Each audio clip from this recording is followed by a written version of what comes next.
Hello, everyone. Welcome to Talk About with Biff Lucky and Mr. Fun, the podcast where we will talk about everything. We will talk about anything. Quite frankly, we are going to talk about it all. And our lovely faces, save for one, are on camera again. We got a good view of Mr. Fun's T-shirt. He does. If you didn't know who he was, there he is. I don't like the way this fits. I'm trying to make my enormous pectoral muscles pop through it, and it's not working. It's not working. Mr. Fun might be one of the max headroom, kind of thing. He might his head talks, but his body, he doesn't have a body. It's the reverse here. Exactly.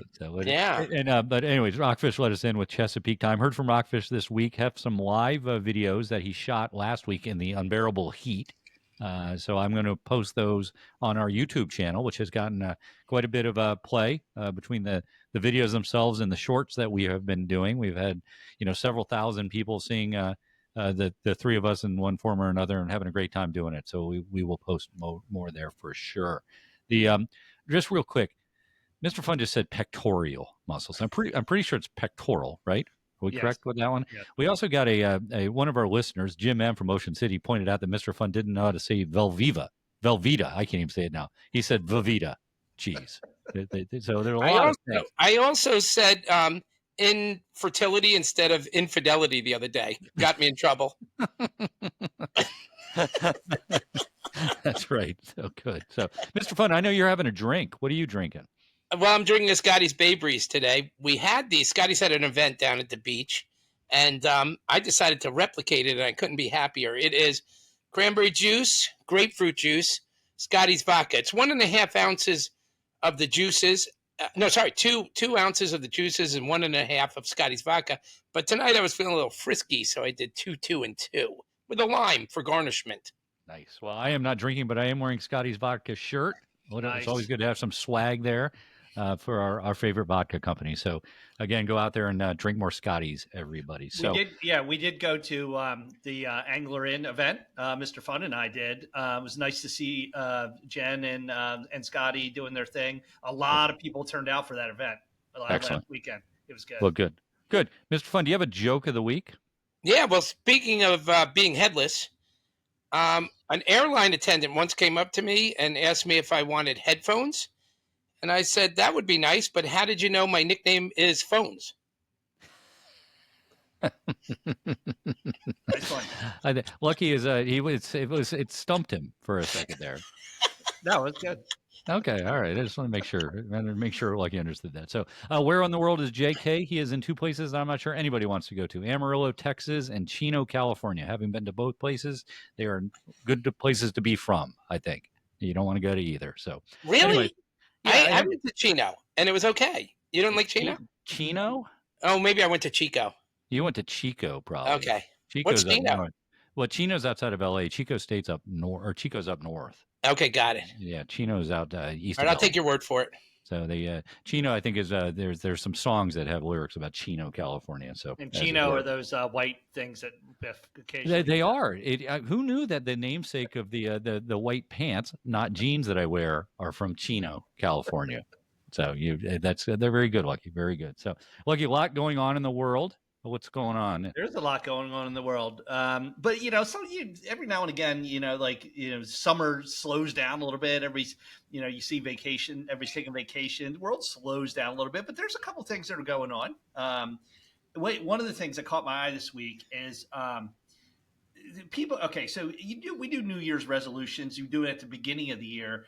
And, frankly, I think if you were to do the math and the analytics on like success rate of New Year's resolutions, doing them in January, they tend to be like not that successful. So there's a campaign afoot to start doing resolutions mid-year, in the middle of the year. So July 2nd is the exact middle of the year. And there's been a lot of discussion on social media about like it might be a better time to do your resolutions. You're probably in a better mood. It's warm and sunny. You have a little bit have time to get into the year, and it might be the best time to do New Year's resolution or do resolution. So I'm a big fan of the second half reset and trying to come up with some new ones. Right? So as you sprung this on us literally 10 minutes ago, Yeah. What is your mid-year resolution? So Mr. Fun and I can think about this. So I'm working really hard to get better at golf. And so I've been dedicating myself to play at least twice a week, and so I'm going to continue doing that. Yeah. It's paying dividends for me. So my mid-year resolution is to definitely play at least twice, and also have one other new physical activity. I've been playing some pickleball, but not as regularly as I want to. So that's sort of what I'm and notice they're like summer themed resolutions, and so but that's what I'm going to do for the rest of the year, is try to average at least twice a week, and maybe play pickleball at least once or twice a week. Good for you, Mr. Fun. Have you given any thought to this in the short period of time you've been able to think about it? So I'm going to add to my 2025 resolutions. Recently, I bumped into some people, and I've said I've sort of made amends with them. A lot of these people had to do with my career, and I said, I recall several years ago saying something that I regret to you, or something like that, and it was easy for me to say, and they accepted whether it was an apology or what. They accepted it and said, gosh, it was not a big deal to me, but it made me feel better. So if I've offended anyone in my 59, soon to be 60 years, I'd like to apologize. Buy you a drink. Are you apologizing to the thousands of listeners of Talk About? No. If I've offended them by saying a dirty joke, fuck them. I'm talking about somebody I said something mean to. I mean, apology accepted. Thank you. I appreciate it. I've had a few jokes at my expense over the last couple. Would you apologize to your friends and family for me as well? Yeah. Good. All right, get this. Wait, what about Biff? Yeah, so you skip over me. That's okay. Lucky. Go ahead, Biff. I get it. So, mine's going to be boring.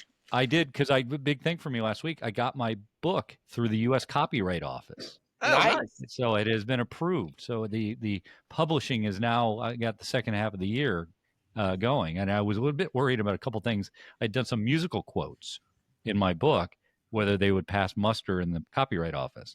So they passed. So I've reached that milestone. So I'm excited. Do you to need get anybody to double check spelling or anything? Because I can help you out with that. Yeah, exactly. Right. But that was one of your New Year's resolutions, was to move that forward, right? It was, and I've been moving it forward, but I didn't know I didn't know I had to go to the Copyright Office, and two, it's taken longer. It's more of an effort than I thought. Not that publishing book isn't. Where are we going to be able to find this book someday? We don't. That's the next step. I will come back to you on that. So, but that is my focus for the second half of the year. Congratulations on that. Again, now see, those of us that have completed our New Year's resolutions at the beginning of the year, it's time to set a new thing, right? You don't want to just go the rest of the year coasting without any milestones you're striving for, right?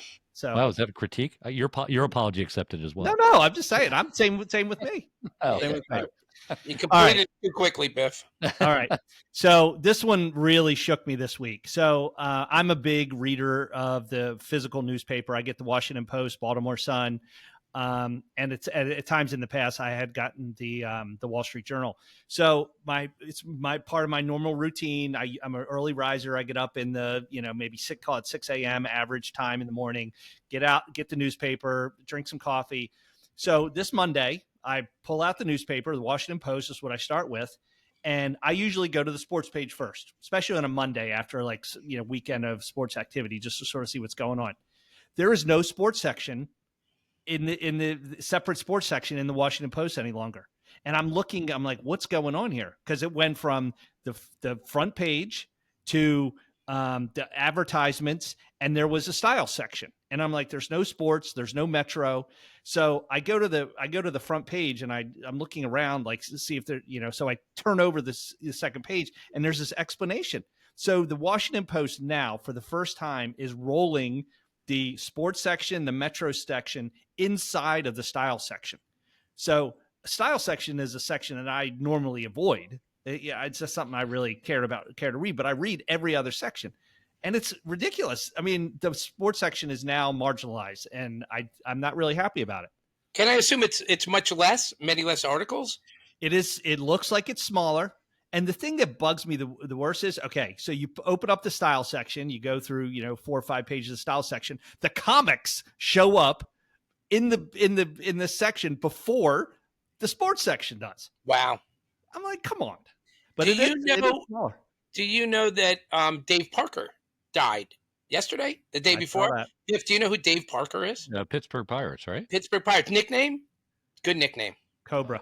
The Cobra. Yeah, that I didn't It's know. good. So I have a memory of him. There were a lot of pictures of him sitting in the dugout smoking cigarettes in between at bats, like on in the dugout smoking. Those were the days. So Lucky, the challenge obviously is newspapers. When's the last time your kids picked up even the newspaper you have at home? That nobody reads it that's younger. Yeah, I even find articles. I'm gonna say, hey, read this. They won't even read it.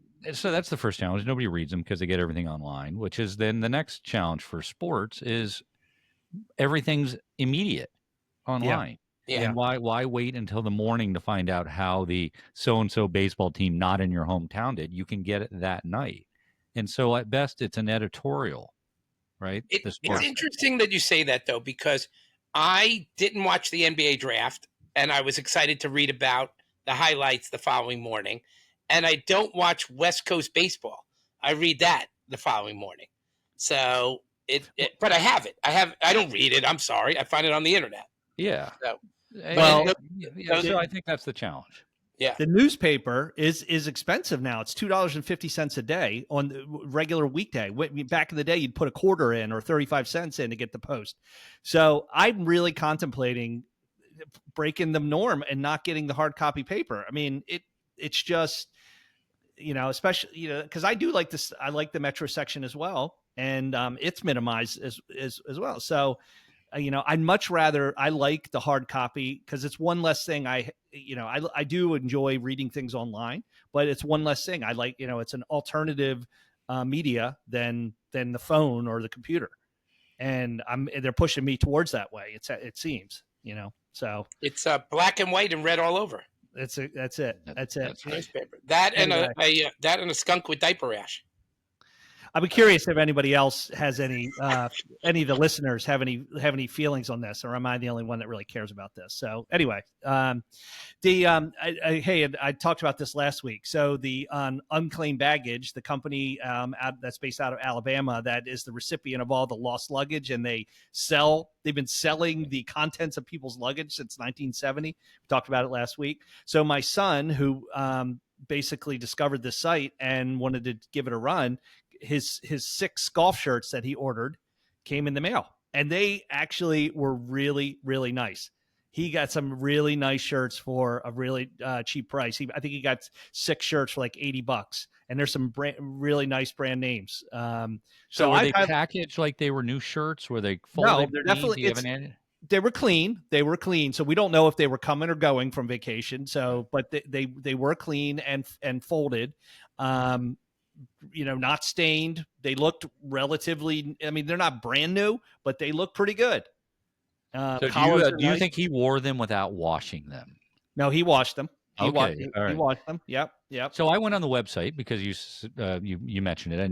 A very impressive website, and you can tell what they focus on mostly is handbags and jewelry and high end stuff. That's it, and they sell it at a discount. And there's a lot there, and obviously you don't have as much of that wear issue, quite literally and figuratively, that you're talking about with the shirts. But you can see where you could quite literally steal something, because it's so cheap. It just seems odd that you're buying somebody's baggage or their purse that they lost. Assuming they got compensated, maybe that they rationalize it. Yeah, but it's just weird. Yeah, it's a different version of thrift thrifting, thrift shop shopping. And I don't know. It's funny. It's been since 1970. It's like I have never heard of the site, and it's now on my radar. I signed up as well. I get all kinds of notifications. Oh, we have a bunch of new golf clubs up there. I'm like, how many people are going on a golf trip and losing their golf clubs? It's like, geez. So anyway, yeah. And have you ever lost a bag? Or had one, not show up where it's supposed to, and then you had to get it another time? One time, our luggage didn't show up, and they delivered it to our hotel. but I can't remember losing anything. Yeah. In my whole Knock on wood, I've never lost anything. I've I've definitely had bags not make it to my destination, and Yeah. maybe they shipped them home at the end of the day. Yeah. So, but I know it happens. So yeah. So I'd highly encourage people to take a look at the site. It's pretty cool. It's fun to just shop. Shop online. Maybe someday when Mr. Fun is traveling around, and somebody might be able to pick up that shirt that he's wearing.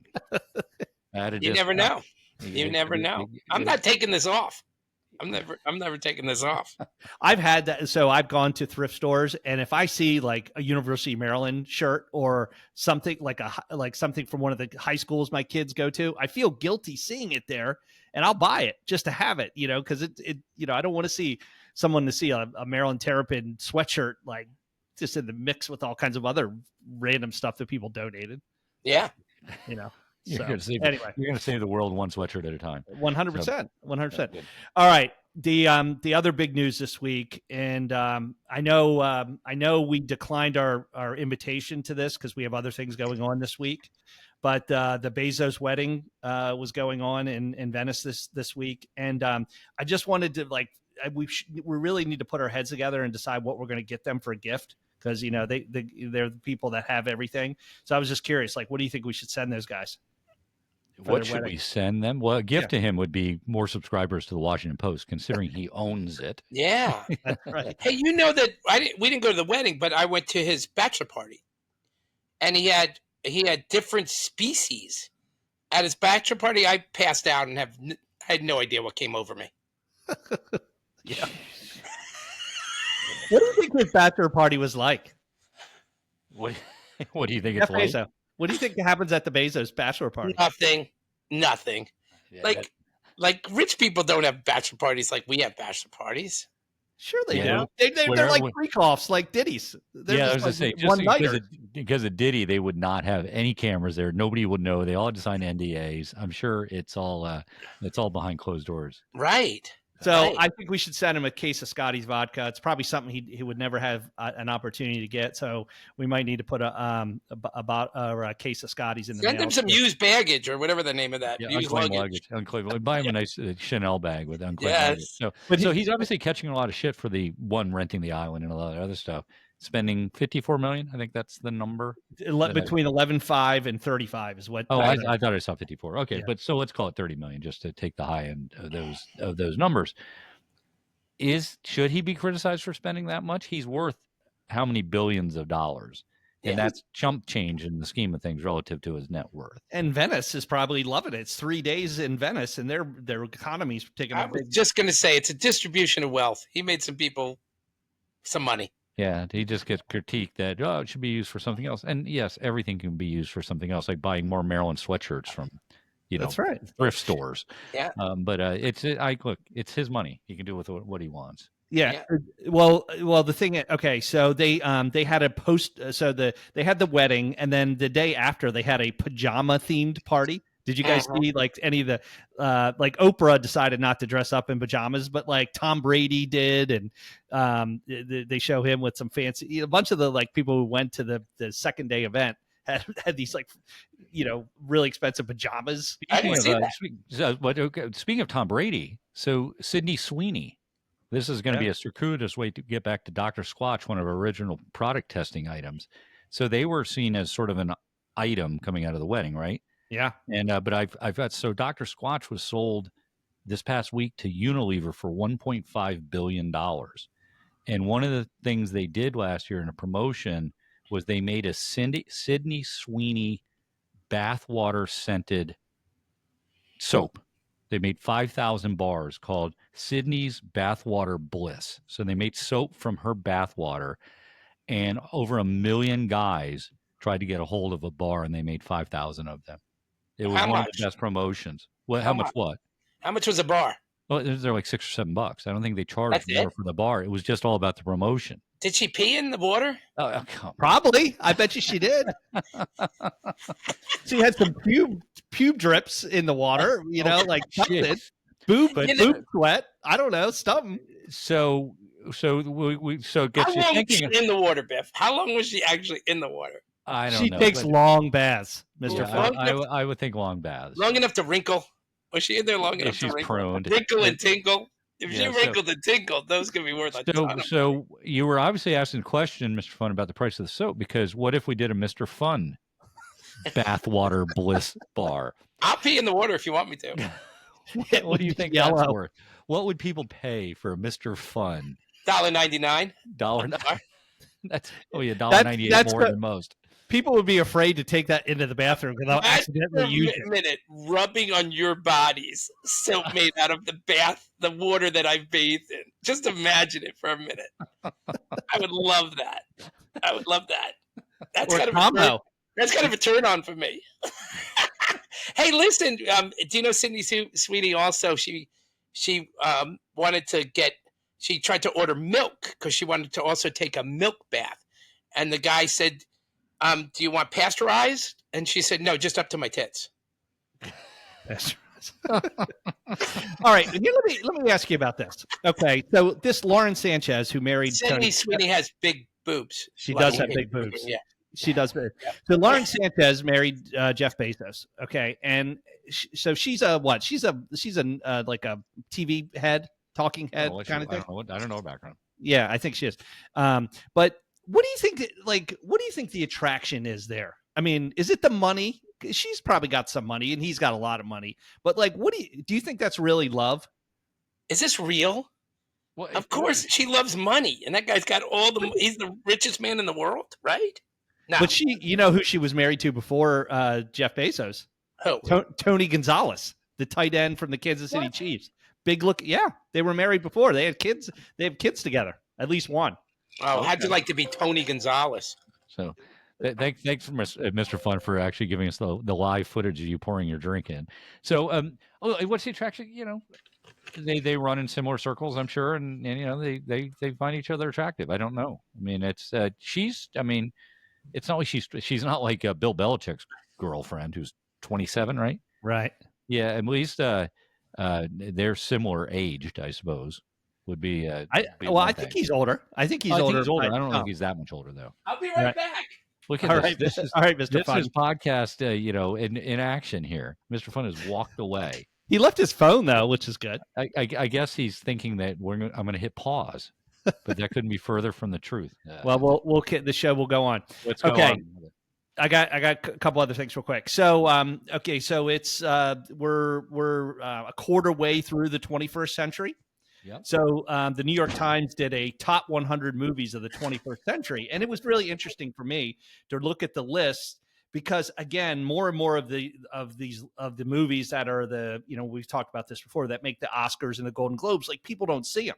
Right. Well, I looked at the top 10 and I just was curious, So is your having reviewed the list? Now, I've not reviewed the list. I was trying to think best or the top film. Are there popular films in that list, or are they the minority? Meaning, there's probably some artsy things within the top 10. Well, right? it's interesting. They let me give you my number one, just because it's recent, but it's 25 years. Is probably Oppenheimer. I thought that movie was really good. I did not see that movie. I didn't look all the way down to the 100, so I'll have to go back and look. It was a great movie, but this was the top 10.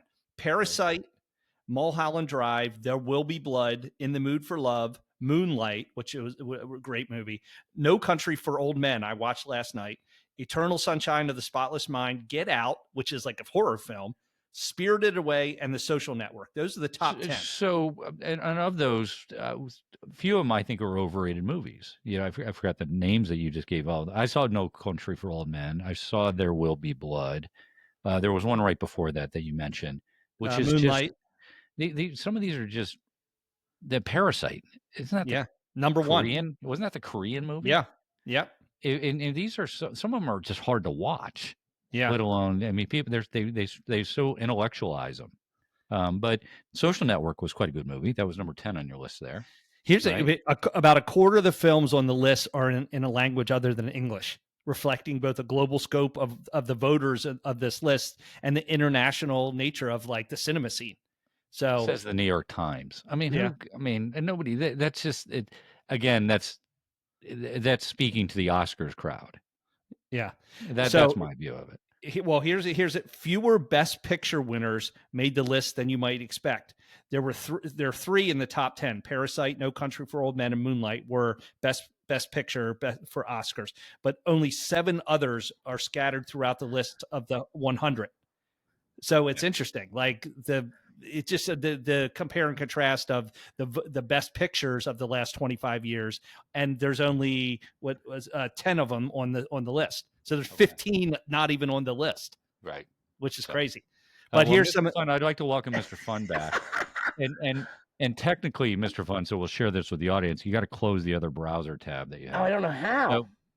Okay, then maybe it'll work. I don't know. But this is gonna be interesting. So, but so just to close on this, so I went down the list and tried to see some of my favorite movies. Wolf of Wall Street, number 20. Biff, I know you're a big fan of Brokeback Mountain, number 17. Lost in Translation is one of my number 1 movies. That's number 30. The Dark Knight. Johansson. Oh yeah. One of her first movies. The Departed, Moneyball, Almost Famous. Those are like down that list, but they're above 50.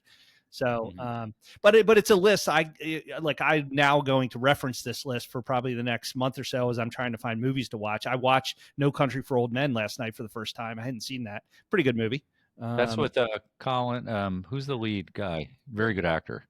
Yeah, he's the guy that was in. I forget the name. He's got a Spanish accent. Well, there's that guy, but then there's. Anyways. Yeah, that's well, good. Well, we'll have others can tell us what are the best movies of the past. What did I miss? What did I miss? We talked about movies, Mr. Fun.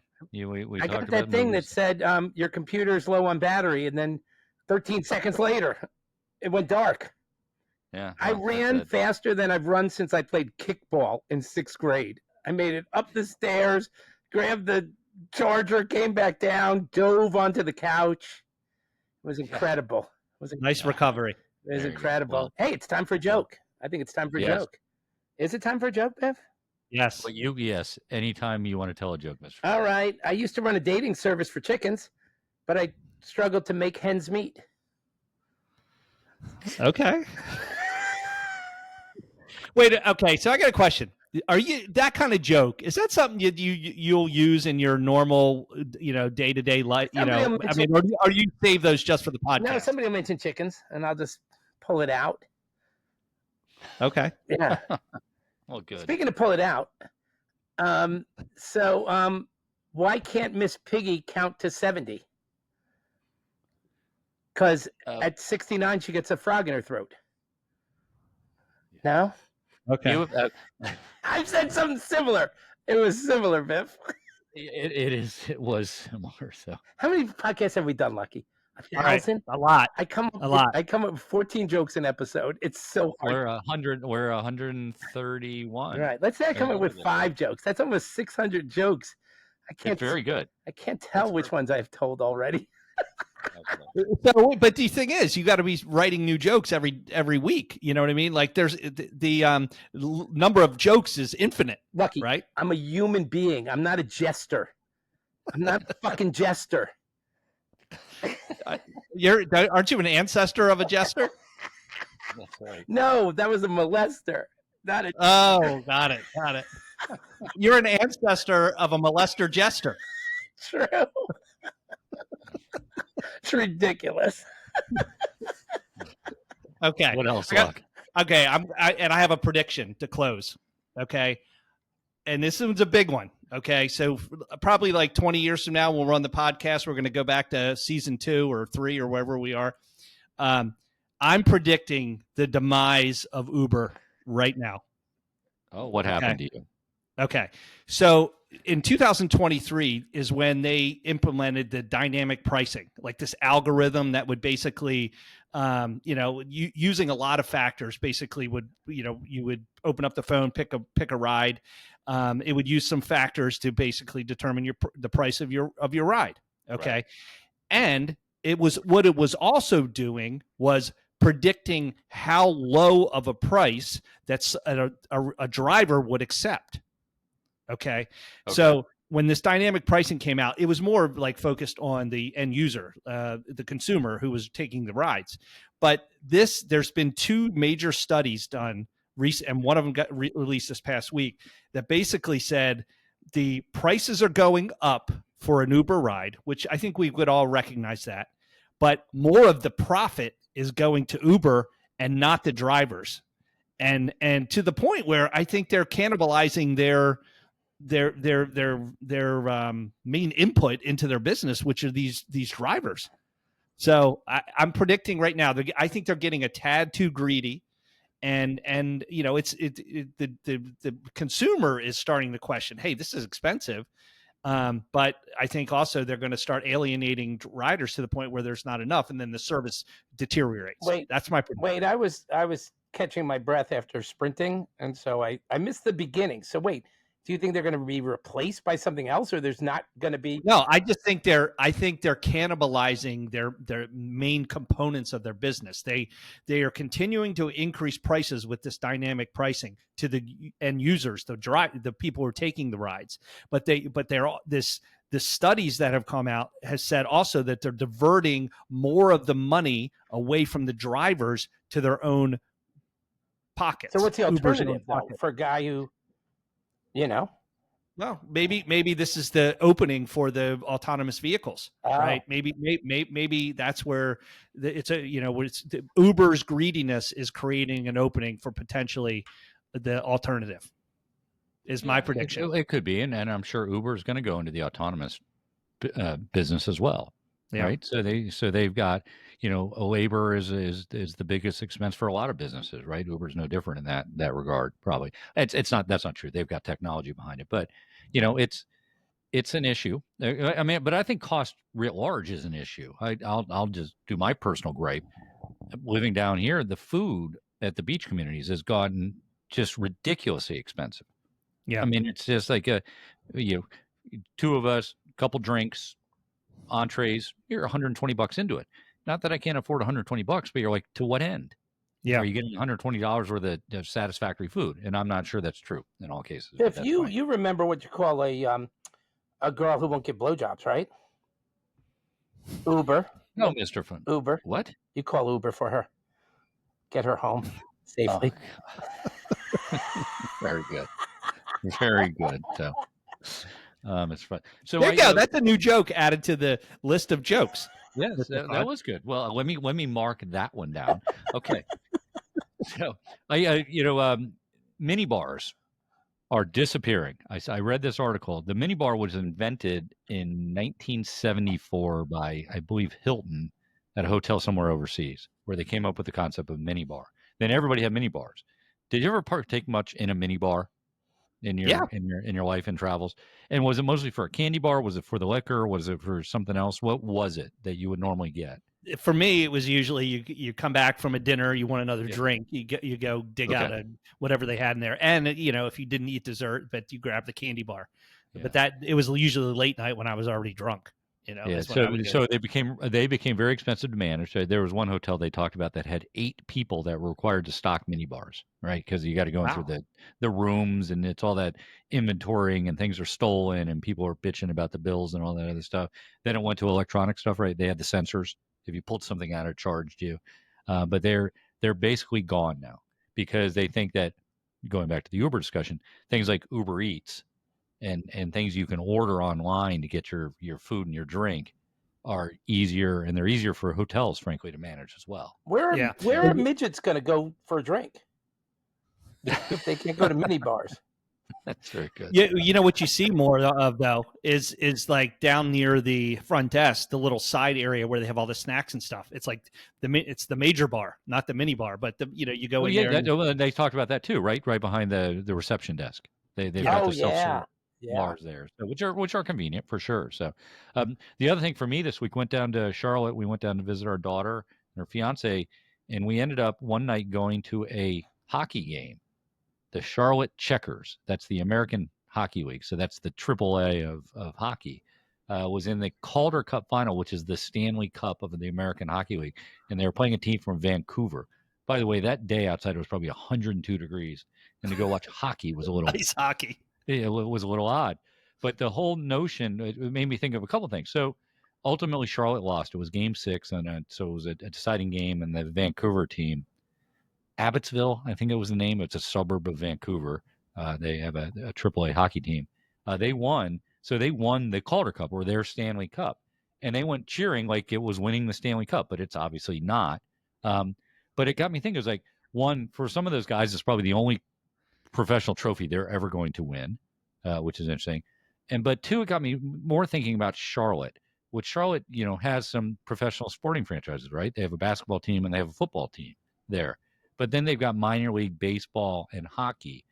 Would you consider Charlotte a major sports town, even though they don't have two of the major sports? Well, before we go there, what did you and the other 7 Charlotte Checker fans do after the loss? There were easily 6,000 people there. That's crazy. How It did was- you it was- decide to go to see that? So our daughter and fiance had been to some of the games, and it was, what are we going to do? It was just, and she went online and we bought tickets. It was exciting. It was a fun game. It was it was a hockey game. It was very exciting. The hitting was good. The play was pretty good. So it was Did you fun. buy a hat? Yeah, Did you buy a hat? I did not buy a hat. should- They have their mascot is Chubby Checker. Checker, I like that. which Pretty good. is actually a pretty good. So mascot. does your question though, is Charlotte a major sports town? I think minor league sports is a great draw. It's definitely less expensive. Yeah. And the fact that they have all 4 major sports covered, albeit 2 of them are minor leagues, I think it does put them, puts Charlotte up the list a little bit. I mean, they're not major leagues, it's not 4 major league teams, but Yeah. I think minor league sports is really fun. And again, the cost, it's a great price point for people. So, Well, they're also not Oakland. I mean, No. they're up and coming. More people are moving to Charlotte, right? I don't know this. Yeah, it's the eighth fastest growing city in the U.S. Yeah, so I'm thinking they're making the right move to invest in franchises there. Yeah. Good. So, Mr. Fun, we are there No way. or thereabouts. No way. Hey guys, what do you call a lesbian with braces? A box cutter. Box gosh. Jeez. what?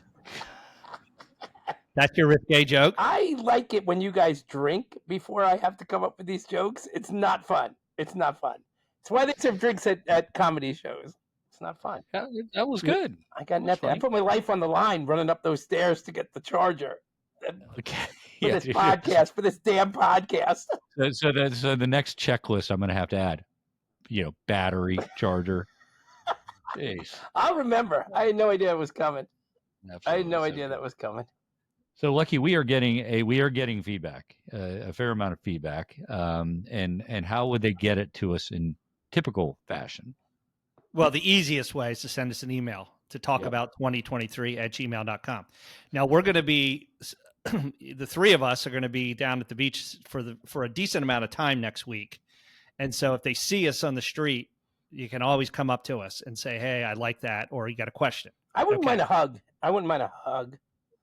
Well, I like- you're going to get a lot of hugs, Mr. Fun. A big, big milestone of which we are going to celebrate. Mr. Fun turned 60. 65 years old.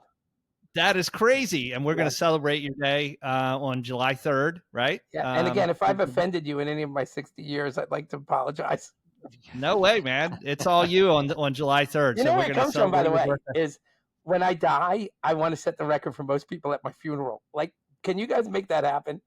I know it's a little morbid, but like I'm going to be looking down from heaven, and if like 6 people show up, I'm going to be pissed. It'll be We're the 6 immortal. people you didn't offend. Yeah.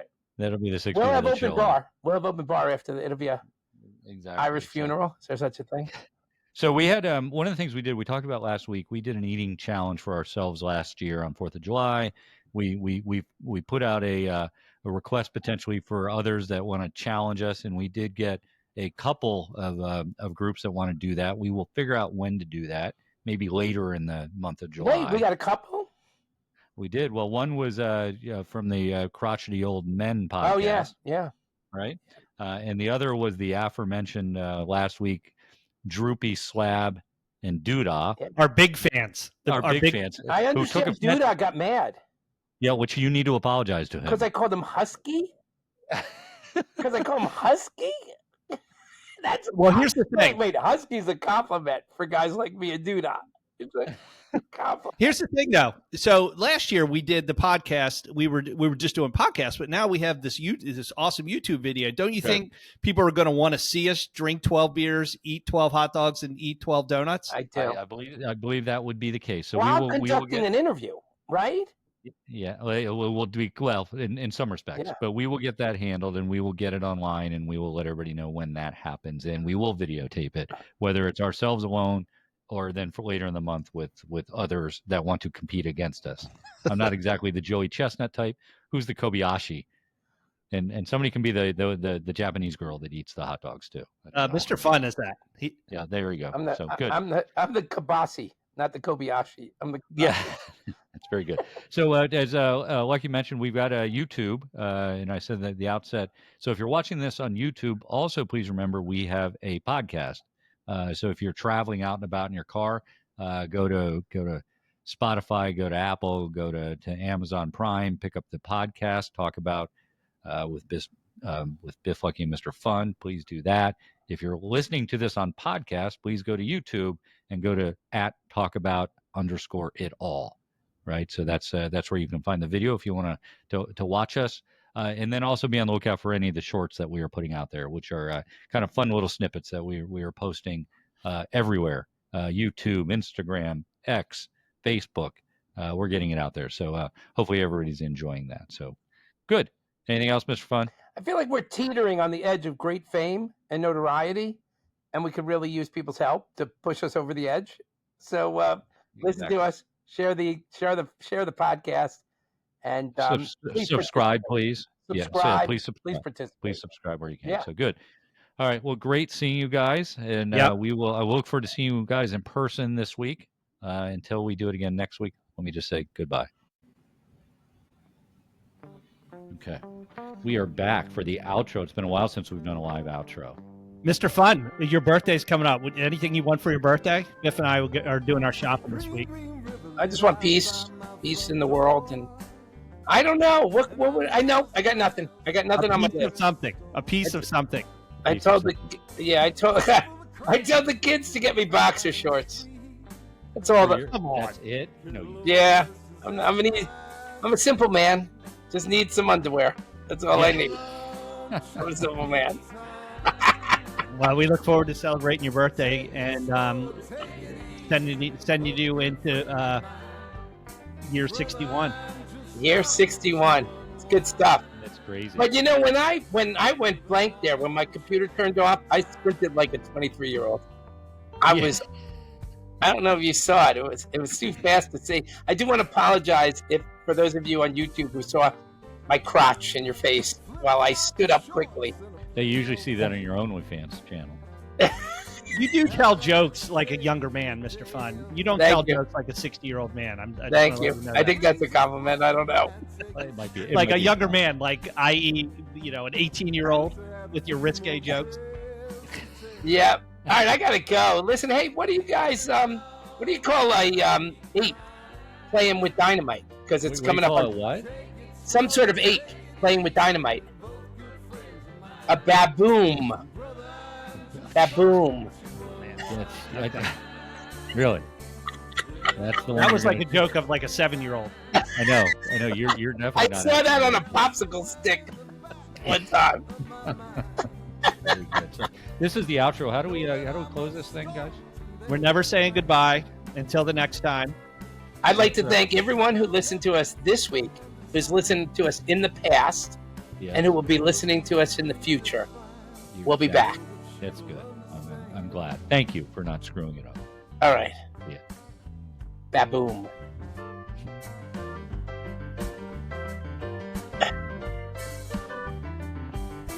Couple of friends come floating by my dock. By morning my head's a gonna rock. Sleeping late, now I will be forgiven. When you live in the land of pleasant living. Living on Chesapeake Time. Take it slow, take it